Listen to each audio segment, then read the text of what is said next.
یہ ایسی کمال کی دعا ہے. یہ صبح شام کے اذکار میں ہم نے اسی لیے ڈالی ہوئی ہے کہ یہ سیدہ فاطمہ کو نبی علیہ السلام نے بلا کے کہا کہ بیٹی لے لے مجھ سے یہ دعا.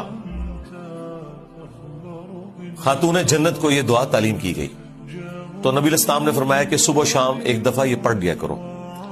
یا حی یا قیوم برحمتک استغیث اصلح لی شأنی کلہ ولا تکلنی الی نفسی طرفۃ عین. اے خود سے زندہ ہر چیز کو تھامنے والے، میں تیری رحمت کے ساتھ تیری مدد کا سوال کرتا ہوں. یا حی یا قیوم برحمتک استغیث. اگلے الفاظ جو ہیں کمال کے ہیں.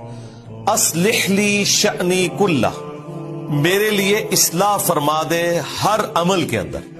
ولا تکلنی الی نفسی طرفۃ عین، اور اے اللہ مجھے پلک جھپکنے کے برابر بھی کبھی میرے نفس کے سپرد نہ کرنا، تو نے ہی مجھے سنبھالنا ہے.